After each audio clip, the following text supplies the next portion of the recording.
Hello everyone, today we are going to discuss about external carotid artery, which is a part of arterial supply of head and neck. External carotid artery is a branch of common carotid artery which gives off 9 branches which are divided into 3 groups. In today's video, we will discuss about only 2 groups of external carotid artery. So first of all, we will start with the arc of aorta because from there only the common carotid artery arises. So there are mainly 3 branches of arc of aorta. First of all, it is brachiocephalic trunk. Second of all, it is left common carotid artery, and the third is left subclavian artery. And from the brachiocephalic trunk, there are 2 main branches that are arising, that is right common carotid artery and right subclavian artery.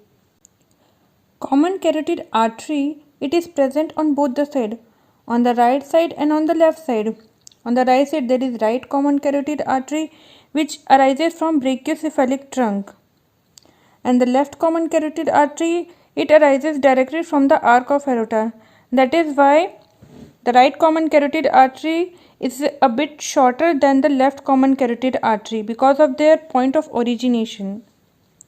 The common carotid artery passes in trigonum caroticum, and at the level of the superior border of the thyroid cartilage or the body of the hyoid bone divides into its terminal branches, that is external carotid artery and internal carotid artery. Guys, please don't get confused that external carotid artery and internal carotid arteries are arising from different side. Like external carotid artery is arising from right side or internal carotid artery is arising from left side. No. Actually, the common carotid artery from both the side, they are giving their individual branches of external and internal carotid artery. So from both the side, there will be external and internal carotid artery which are arising from these common carotid arteries. So on both the side you will see these two arteries. Now we are going to discuss about trigonum caroticum, carotid triangle. It is one of the triangle of the neck which is present on the anterior aspect of the neck. This trigonum caroticum is of anatomical importance because through this triangle so many main arteries and veins and cranial nerves are passing. As you can see, the major content of this carotid triangle is common carotid artery, internal carotid artery, external carotid artery, internal jugular vein, and last 3 cranial nerves which are passing through this triangle. And you can see the boundary that it is superiorly bounded by the posterior belly of the digastric muscle. It is bounded in anteroinferiorly by the superior belly of the omohyoid muscle, and it is bounded posteriorly by the anterior border of the sternocleidomastoid muscle. From its point of origin, the external carotid artery runs upward and passing to the medial or posterior belly of the digastric muscle and stylohyoid muscle, passing the parotid gland and divides it into its terminal branches behind the neck of the mandibular condylar process. Now we are going to discuss about the branches of external carotid artery. There are totally 9 branches which are divided into 3 subgroups: anterior group, middle group, and posterior group. From this skeletal structure of external carotid artery, you can see some of the branches of the external carotid artery such as superior thyroid artery, lingual artery, facial artery, maxillary artery, superior temporal artery, ascending pharyngeal artery, posterior auricular artery. Now we will discuss about each subgroup one by one. Each group consists of 3 arteries. First of all, we will start with the anterior group. Anterior group में mainly 3 arteries होती हैं: superior thyroid artery, lingual artery और facial artery. First of all, we will start with the superior thyroid artery. So from the name itself you can understand that it is giving arterial supply to the thyroid gland superiorly. It is originating from the site from where external carotid artery is originating, and this cross sign I have made for the anastomosis, that this artery is anastomosing with the inferior thyroid artery. It is giving blood supply to thyroid gland, and through thyroid gland it is giving of a branch of cricothyroid artery. The next artery is lingual artery. It is originating from the greater horns of the hyoid bone, and then it passes to the pyrgos triangle, which is also one of the triangle of the neck, but it is smaller than the carotid triangle.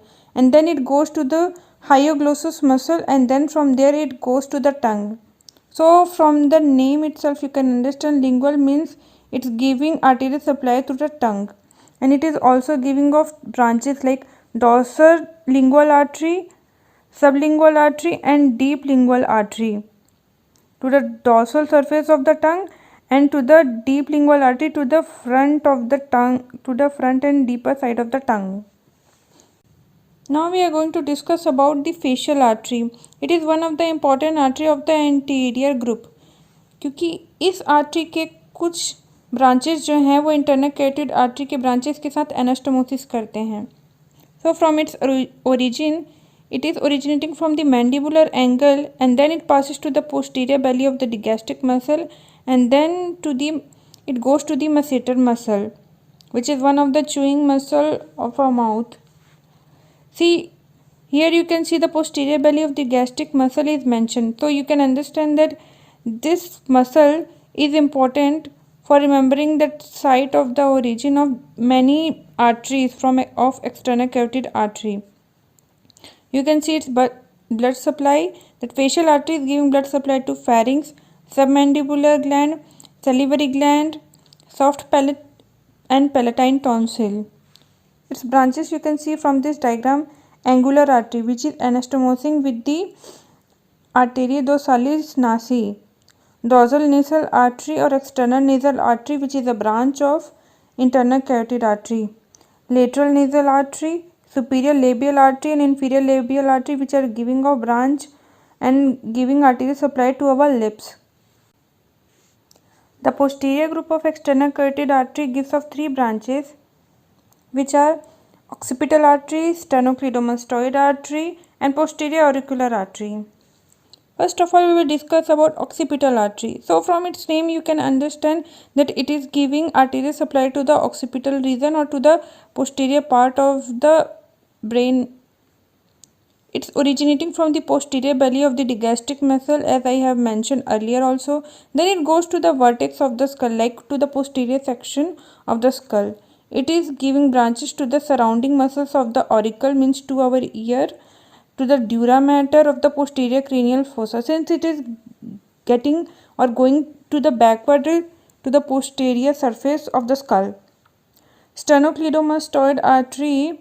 So from its name you can understand that it is giving arterial supply to the sternocleidomastoid muscle.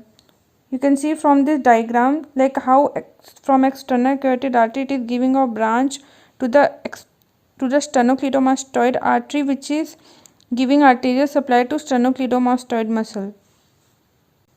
The third branch of the posterior group is named posterior auricular artery. Posterior auricle means posterior to the pinna.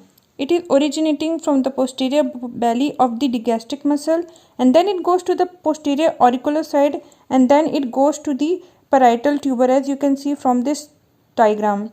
It gives off branches inside the ear, like through the stylomastoid foramen it gets inside, and outside the ear it is giving branches to the muscle of the back of the head. As you can see, it is giving out branches. This posterior auricular artery, it is going backward. That is why it comes under the posterior group. So thank you so much guys for paying your attention, and if you have any doubts regarding this topic, please write in the comment box, and if you have got any benefit from this video, please hit the like button and subscribe our channel.